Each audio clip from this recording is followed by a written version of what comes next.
അമ്മ മാതാവിനും തിരുക്കുമാരനും 1000 നന്ദി. എൻ്റെ പേര് ആതിര. ഞാൻ കോട്ടയം കുറവിലങ്ങാട് നിന്ന് വരുന്നു. ഇതെൻ്റെ അമ്മ അജി. ഇത് എൻ്റെ കുഞ്ഞ് ആത്വി. ഞാനിവിടെ പറയാൻ പോകുന്ന സാക്ഷ്യം, ഞാൻ പ്രഗ്നൻ്റ് ആയിരുന്നപ്പോൾ 5-ാം മാസത്തിൽ സ്കാനിങ് ചെയ്തപ്പോൾ ഞാൻ വെളിയിലായിരുന്നു.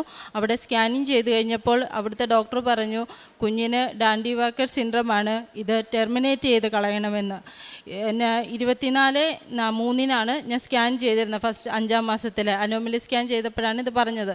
അന്നേരം ഞാൻ അവിടെ വെച്ച് എന്നെ അവിടെ ചെയ്യില്ല എന്ന് പറഞ്ഞു. ഒമാനിലായിരുന്നു ഞാൻ. അവിടെ ചെയ്യില്ല, മസ്കറ്റിലെ ഒരു സ്വകാര്യ ആശുപത്രിയിലാണ് ചെയ്തത്. അവിടെ അവർ ചെയ്തു തരില്ല, നാട്ടിൽ പോകണമെന്ന് പറഞ്ഞു. ഞാൻ ജോലി ചെയ്യുന്ന സ്ഥലത്ത് നിന്ന് ഞാൻ എമർജൻസി ലീവ് എടുത്ത് നാട്ടിൽ വന്നു.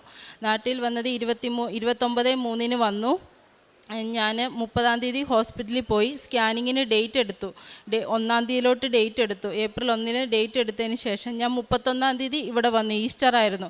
ഈസ്റ്ററിൻ്റെ അന്ന് ഇവിടെ വന്നു മാതാവിൻ്റെ അടുക്കൽ ഞാൻ കരഞ്ഞ് പ്രാർത്ഥിച്ചു. ഞാൻ ഇതിനു മുമ്പ് ഉടമ്പടി എടുത്തിട്ടില്ലെങ്കിലും ഞാൻ ഈ നേരത്തെ ഇവിടെ വന്നിട്ടുമുണ്ട്, ധ്യാനം കൂടിയിട്ടുമുണ്ട്, ഓൺലൈനിലൊക്കെ ധ്യാനങ്ങൾ കൂടാറും ഉണ്ടായിരുന്ന വ്യക്തിയാണ്. 31-ാം തീയതി ഇവിടെ വന്ന് ഞാൻ കരഞ്ഞ് പ്രാർത്ഥിച്ചു, മാതാവേ എനിക്ക് എന്ത് ചെയ്യണമെന്ന് അറിയത്തില്ല, എന്തായാലും നീ എനിക്ക് ധൈര്യം തരണേന്ന് മാത്രമേ ഞാൻ പ്രാർത്ഥിച്ചുള്ളൂ, എനിക്കും എൻ്റെ കുടുംബത്തിനും. ഇതിന് ശേഷം ഞാൻ ഹോസ്പിറ്റലിൽ പോയി. 1-ാം തീയതി ചെന്ന് കഴിഞ്ഞപ്പം സ്കാൻ ചെയ്തു. 1-ാം തീയതി സ്കാൻ ചെയ്തപ്പോൾ അവർ പറഞ്ഞു 2-ാം തീയതി നമുക്കൊന്നും കൂടെ റിപ്പീറ്റ് ചെയ്ത് നോക്കാമെന്ന് പറഞ്ഞു. റിപ്പീറ്റ് ചെയ്തപ്പോൾ അവർ പറഞ്ഞു ഇതൊരു ഫീറ്റൽ മെഡിസിനെ കൊണ്ട് നമുക്ക് റിപ്പീറ്റ് ഒന്നും കൂടി ചെയ്യിപ്പിക്കാം, അവരുടെ ഒരു കൺസൾട്ടേഷനും കൂടി കഴിഞ്ഞതിന് ശേഷം നമുക്ക് ഒരു ഡിസിഷൻ എടുത്താൽ മതി എന്ന് പറഞ്ഞു. 4-ാം തീയതിയിലോട്ട് ഫീറ്റൽ മെഡിസിൻ്റെ ഡേറ്റ് കിട്ടി. 4-ാം തീയതി അവിടെ ചെന്ന് സ്കാൻ ചെയ്ത് കഴിഞ്ഞപ്പം അവിടുത്തെ ഡോക്ടർ പറഞ്ഞു നമുക്ക് കുറച്ച് ദിവസം വെയിറ്റ് ചെയ്യാം, ഒരു 18-ാം തീയതി ഞാൻ ഡേറ്റ് തരാം, 18/4 ഏപ്രിൽ 18-ാം തീയതി വന്ന് സ്കാൻ ചെയ്യൂ, എന്നിട്ട് നമുക്ക് ഫൈനൽ ഡിസിഷൻ എടുക്കാമെന്ന് പറഞ്ഞു. ഞാൻ 15-ാം തീയതി ഇവിടെ വന്നിരുന്നു. 15-ാം തീയതി വന്ന് ഞാൻ ഉടമ്പടി എടുത്തില്ല എന്ന് വെച്ചാൽ എനിക്ക് അന്ന് ഒരുപാട് ആരോഗ്യ പ്രശ്നങ്ങളുണ്ടായിരുന്നു. കാലിന് നല്ല നീരുണ്ടായിരുന്നു, എനിക്ക് ഷുഗർ ഉണ്ടായിരുന്നു, എനിക്ക് തളർച്ച, അങ്ങനെ പല പല കാര്യങ്ങളന്ന് ഉടമ്പടി എടുക്കാതെ ഞാൻ തിരിച്ചു പോയ വഴിക്ക് ഞങ്ങളുടെ വണ്ടി ആക്സിഡൻറ്റിൽ പെട്ടു. പുറകിൽ നിന്ന് ഞങ്ങളുടെ പുറകിൽ നിന്ന് ടോറസ് വന്ന് ഇടിച്ചു. ഡ്രൈവർ സൈഡിലെ 2 ഡോറും പൂർണ്ണമായിട്ട് നശിച്ചിരുന്നു. പക്ഷേ ഞാനും എൻ്റെ ഹസ്ബൻഡും വണ്ടിയിലുണ്ടായിരുന്നു, ഞങ്ങൾക്ക് 2 പേർക്കും ഒന്നും പറ്റിയിരുന്നില്ല. അന്നേരം എൻ്റെ ഹസ്ബൻഡ് എന്നോട് പറഞ്ഞ് അമ്മ മാതാവ് നമ്മളെ കാത്തതാ, ഇനി നമ്മുടെ കുഞ്ഞിനും ഒരു കുഴപ്പവും വരത്തില്ല എന്ന് പറഞ്ഞു.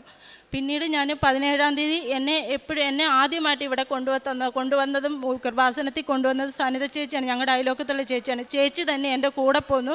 സനിത ചേച്ചി വന്നു, ഞങ്ങൾ രണ്ടും കൂടി ഉടമ്പടി എടുത്തു. അന്ന് തന്നെ അച്ഛനെ കാണാനും പറ്റി. അച്ഛനെ കണ്ടു കഴിഞ്ഞപ്പം അച്ഛൻ ആദ്യം ഞാനിവിടെ ഇരുന്ന് കഴിഞ്ഞപ്പം എൻ്റെ പേപ്പർ അങ്ങ് മാറ്റി വെച്ചിട്ട് ഞാൻ അവിടെ ഇരിക്കും. അച്ഛന് ഒന്നും മിണ്ടിയില്ല. അന്നേരം എനിക്കത് വിഷമമായി. അത് കഴിഞ്ഞ് പിന്നെ രണ്ടാമത് അച്ഛൻ പറഞ്ഞു മോളെ നീ അടുത്തിരിക്കാൻ പറഞ്ഞു, ഇങ്ങോട്ട് മാറിയിരുന്നു. ഞങ്ങളൊരു 4 പേരെ നിരയിൽ ഇരിപ്പുണ്ടായിരുന്നു. അച്ഛന് എനിക്ക് ഒരു കാശ് രൂപവും തന്ന്, എനിക്ക് മാത്രം തൈലവും തന്നിട്ട് പറഞ്ഞു നീ അടിവയറ്റിൽ ഇത് കുരിശ് വരച്ച് പ്രാർത്ഥിക്കണം, നീയും നിൻ്റെ മകളും പൂർണ്ണ ആരോഗ്യവതിയായിരിക്കും എന്ന് പറഞ്ഞു. എന്നിട്ട് ഞാൻ ഇവിടുന്ന് പോയി 18-ാം തീയതി എനിക്ക് സ്കാനിങ്ങിന് പോകണം. സ്കാനിങ്ങിന് കയറുന്നതിന് മുമ്പ് ഞാൻ ഇവിടുന്ന് കിട്ടിയ കാശ് രൂപവും തൈലവും എല്ലാം പുരട്ടിയിട്ടാണ് പോയത്. കാശ് രൂപം കൈ പിടിച്ച് ഞാൻ സ്കാനിങ്ങിന് കയറുന്നോടം വരെ എല്ലാവരും എന്നോട് പറയായിരുന്നു ഡോക്ടർ എന്ത് പറയുന്നു അത് ചെയ്യാം, കളയണമെന്ന് പറഞ്ഞാൽ കളയാം എന്നൊക്കെ പറഞ്ഞു. അന്നൊക്കെ ഞാൻ അക്സെപ്റ്റ് ചെയ്തെങ്കിലും കയറുന്നതിന് തൊട്ട് മുമ്പ് ഞാൻ എൻ്റെ ഹസ്ബൻഡിനോട് പറഞ്ഞ് ആരെന്ത് പറഞ്ഞാലും എൻ്റെ കുഞ്ഞിന് ഞാനൊന്നും ചെയ്യില്ല എന്ന് പറഞ്ഞു. കളയില്ല, എങ്ങനെയായാലും ഞാൻ സഹിച്ചോളാം എന്ന് പറഞ്ഞു. പക്ഷെ ഞാൻ സ്കാനിങ്ങിന് കയറി. സ്കാനിങ്ങിന് കിടന്ന് സ്കാനിങ് ചെയ്യുന്നപ്പോൾ ഡോക്ടർ പറയുക മോളെ ഒരു കുഴപ്പവും ഇല്ലല്ലോ, ഇത് 99% ഒരു കുഴപ്പമില്ല, നിനക്ക് ധൈര്യമായിട്ട് മുന്നോട്ട് പോകാമെന്ന് പറഞ്ഞു. ഞാൻ മുന്നോട്ട് പോയി എനിക്ക് എമർജൻസി ലീവ് എടുത്ത് തിരിച്ച് പോകണമായിരുന്നു. ഞാൻ പോയി അവിടെ ഡ്യൂട്ടി ചെയ്തു. പിന്നെ ഞാൻ ജൂണിൽ തിരിച്ച് ഇവിടെ വന്നപ്പോൾ എനിക്ക് ഡെലിവറിക്ക് മുന്നായിട്ട് എന്നായാലും അമ്മ മാതാവിൻ്റെ അടുക്കൽ വരണമെന്ന് ആഗ്രഹം ഉണ്ടായിരുന്നു. ഞാൻ ജൂൺ 15-ാം തീയതി ഇവിടെ വന്നു.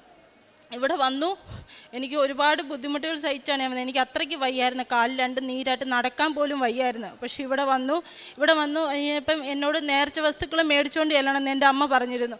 ഞാൻ നേർച്ച വസ്തുക്കൾ മേടിക്കാൻ അവിടെ ക്യൂ നിന്ന് കഴിഞ്ഞ് ഞാൻ അങ്ങനെ മാതാവിനെ നോക്കിക്കൊണ്ടിരിക്കുക. ഞാൻ നിൻ്റെ ധൈര്യത്തിലാണ് മുന്നോട്ട് പോകണം അമ്മേ എന്നിങ്ങനെ പറഞ്ഞ് നടക്കുമ്പോൾ ഒരു ചേച്ചി അപ്പുറയിൽ നിന്ന് വന്ന് എന്നോട് ഇങ്ങനെ തൊട്ടിട്ട് എത്രാമത്തെ മാസമാണെന്ന് ചോദിച്ചു. ഞാൻ പറഞ്ഞത് 7 മാസം 7.5 മാസം ആയി ചേച്ചി എന്ന് പറഞ്ഞപ്പോൾ എന്നോട് പറയും നീ നിൻ്റെ മകളും പൂർണ്ണ ആരോഗ്യതയായിരിക്കും, നീ ഒന്നുകൊണ്ടും വിഷമിക്കേണ്ട മോളെ എന്ന് പറഞ്ഞിട്ട് ആ ചേച്ചി അങ്ങ് പോയി. എനിക്കാണെങ്കിൽ അത് മാതാവ് എൻ്റെ ചെവിയിൽ പറഞ്ഞതുപോലെയാണ് എനിക്ക് തോന്നിയത്. ഇതിന് ശേഷം എനിക്ക് ജൂലൈ 2-ാം തീയതി, അതായത് 35 ആഴ്ച 4 ദിവസമുള്ളപ്പോൾ കുഞ്ഞുണ്ടായത്. പക്ഷേ നേരത്തെ ഉണ്ടായാലും കുഞ്ഞിനൊരു കുഴപ്പവും ഇല്ലായിരുന്നു. പൂർണ്ണ ആരോഗ്യവതിയായ ഒരു പെൺകുഞ്ഞിനെ തന്ന് മാതാവ് അനുഗ്രഹിച്ചു. എൻ്റെ ഉടമ്പടി 17-ാം തീയതി 17/6 തീരുന്നത്. പക്ഷേ ജൂലൈ 2-ാം തീയതി തന്നെ ഒരു കുഞ്ഞിനെ, പൂർണ്ണ ആരോഗ്യത്തോടെ ഉള്ളൊരു കുഞ്ഞിനെ എനിക്ക് തന്നു. കുഞ്ഞാണിത് തന്ന് മാതാവ് അനുഗ്രഹിച്ചു. അതുപോലെ തന്നെ എനിക്ക് മാതാവിൻ്റെ ഒരു ഡെലിവറി ടേബിളിൽ അവിടെ കിടക്കുമ്പോൾ എന്നോട് ഡോക്ടർ പറഞ്ഞു, ഇനി രാവിലെ പറഞ്ഞു വാർഡിലോട്ടാക്കാം, ഇപ്പം ഡെലിവറി ഇന്ന് വൈകുന്നേരത്തോടെ രാത്രിയോടെ കൂടെ കാണത്തുള്ളൂ, വാർഡിലാക്കുവാണെങ്കിൽ അമ്മയുടെ ഒക്കെ അടുക്കലോട്ട് പോകാമെന്ന് പറഞ്ഞു.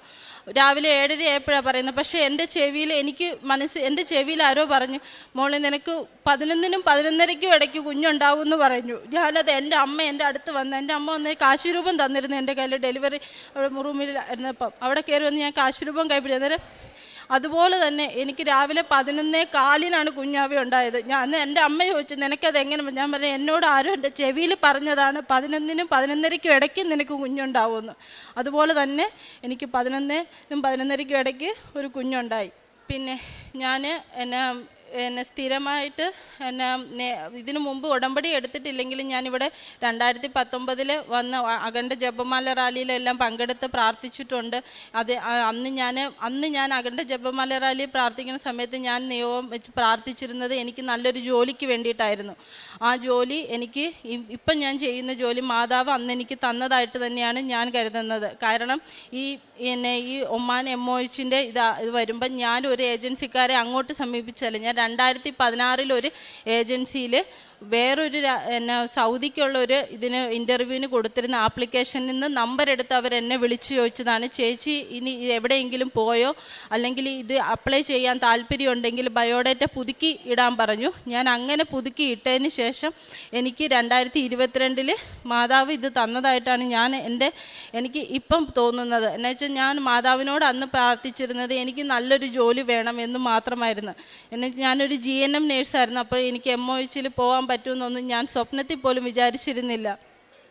പിന്നെ എന്നെക്കൊണ്ടാവുന്ന രീതിയിൽ ഞാൻ പ്രേക്ഷിത പ്രവർത്തനങ്ങൾ എന്ന് പറഞ്ഞാൽ ഞാൻ സാമ്പത്തികമായിട്ട് ആരെങ്കിലും സഹായിക്കുക, എന്നെക്കൊണ്ടാവുന്ന രീതിയിൽ ഞാൻ രോഗികൾക്കൊക്കെ പൈസ കൊടുക്കുക, അങ്ങനെ എന്തെങ്കിലും ചെയ്യാറുണ്ട്. പിന്നെ പത്രം കൊടുക്കാറുണ്ട്. പരിശുദ്ധ അമ്മയുടെ മധ്യസ്ഥലേറെ പ്രത്യേകിച്ച് ഈ കൂടെയുള്ള കുഞ്ഞിൻ്റെതാണ് ഏറ്റവും പ്രധാനപ്പെട്ട സാക്ഷ്യം. അതിൽ പ്രത്യേകിച്ച് ഒരു രോഗമുണ്ടാകുമെന്നുള്ളതും ഈ കുഞ്ഞിനെ അബോർട്ട് ചെയ്യണമെന്നുള്ളത് ഡോക്ടർ നിർദ്ദേശിച്ചതിൻ്റെ ഒരു ഭാഗവും, എന്നാൽ കുഞ്ഞിനെ പൂർണ്ണമായിട്ടും പരിശുദ്ധ അമ്മയ്ക്ക് സമർപ്പിച്ച് മുന്നോട്ട് പോകുവാനുള്ളൊരു വലിയൊരു ദൈവിക നിലപാട്. അതെപ്പോഴും ഒരുപാട് സാക്ഷ്യങ്ങൾ പെട്ടിട്ടുള്ളൊരു കാര്യമാണ്. യാതൊരു വിധേനയും ഒരു കുഞ്ഞിനെ നശിപ്പിക്കുകയില്ല എന്നുള്ളൊരു വലിയൊരു ദൈവികമായൊരു തീരുമാനം എടുത്തു എന്നുള്ളതും, അതും പരിശുദ്ധ അമ്മയോട് ചേർന്നാണ് ആ ധൈര്യം ലഭിച്ചു എന്നുള്ളതുമാണ് ഈ മകളുടെ ഏറ്റവും പ്രധാനപ്പെട്ട സാക്ഷ്യം. അതിൽ ഇവിടെ വന്നതും ബഹുമാനപ്പെട്ട അച്ഛനെ കണ്ടതും അച്ഛൻ പറഞ്ഞതും ഇവിടെ വന്നതിന് ശേഷം ആ ദിവസങ്ങളിൽ ഉണ്ടായിട്ടുള്ള എല്ലാ കാര്യങ്ങളും പരിശുദ്ധ അമ്മ മുന്നോട്ട് പോകുവാനുള്ള വലിയൊരു ബലം നൽകിയെന്നുള്ളതും, അമ്മ മാതാവിൻ്റെ വലിയൊരു അടുപ്പവും സ്നേഹവും അവസാന നിമിഷം വരെ ഉണ്ടായെന്നുള്ളതും, ഇന്ന് ആരോഗ്യമുള്ളൊരു കുഞ്ഞുമായിട്ട് ഈ അൾത്താരിൽ വരുവാൻ ദൈവം അനുവദിച്ചു എന്നുള്ളതാണ് ഏറ്റവും പ്രധാനപ്പെട്ട ഒരു സാക്ഷ്യം. ഒപ്പം മറ്റുള്ള ചെറിയ കാര്യങ്ങളും, ഒപ്പം ഉടമ്പടിയിലായിരുന്നപ്പോൾ തൊട്ടുള്ള കാര്യങ്ങളെല്ലാം സ്വപ്നങ്ങൾ കാണുന്നതിനും അപ്പുറം മാതാവെല്ലാം ക്രമീകരിച്ചതാണ് എന്ന് ഇപ്പോൾ ഉടമ്പടിയിലെ സാക്ഷ്യം പറയുമ്പോൾ തിരികെ വായിക്കുന്നുണ്ട്. അപ്പം ഇതുപോലെ ഒരു ദൈവികമായ നിലപാടെടുക്കുന്നവരോടൊപ്പമാണ് എപ്പോഴും ദൈവത്തിൻ്റെ സാന്നിധ്യമുള്ളത്. അതെപ്പോഴും നമ്മൾ സുവിശേഷത്തിൽ വായിക്കുമ്പോൾ ദൈവം സാന്നിധ്യം അറിയിക്കുന്നതൊക്കെ ദൈവത്തിന് വേണ്ടി ഇറങ്ങിത്തിരിക്കുന്നവരോടൊപ്പമാണ്. അത് അപ്പോസ്തല പ്രവർത്തനങ്ങളിലാവട്ടെ, സുവിശേഷത്തിൽ നമ്മൾ കാണുമ്പോൾ കർത്താവിൻ്റെ യാത്രയിലും എല്ലാം ദൈവവേല ചെയ്യുമ്പോഴാണ് പരിശുദ്ധാത്മാവിനെ വാഗ്ദാനം ചെയ്തിരിക്കുന്നത്. അപ്പം ഉടമ്പടിയുടെ യാത്രയിൽ ഇതുപോലെ പ്രകടമായിട്ടും സാന്നിധ്യമായിട്ടുമൊക്കെ ദൈവം സാന്നിധ്യം അറിയിക്കുന്നു. ഏറെ പ്രത്യേകിച്ച് പരിശുദ്ധ അമ്മ വഴി ലഭിച്ച ഈ കുഞ്ഞിനെ പ്രതിയും ഒപ്പം ഈ മകൾക്ക് ലഭിച്ച വിശ്വാസത്തിൻ്റെ ആഴത്തെ പ്രതിയും നമുക്ക് കരങ്ങളടിച്ച് ദൈവത്തിൻ്റെ നാമം മഹത്വപ്പെടുത്താം. അത്യപൂർവ ദൈവാനുഭവങ്ങൾ ഇനി നിങ്ങൾക്കും സ്വന്തം. ഈ യൂട്യൂബ് ചാനൽ ഇതുവരെ സബ്സ്ക്രൈബ് ചെയ്തിട്ടില്ലെങ്കിൽ ഇപ്പോൾ തന്നെ സബ്സ്ക്രൈബ് ചെയ്യുക. ഈ വീഡിയോ ഇപ്പോൾ തന്നെ നിങ്ങളുടെ സുഹൃത്തുക്കൾക്ക് ഷെയർ ചെയ്തുകൊണ്ട് കർത്താവിൻ്റെ പ്രേക്ഷിതരാകുക.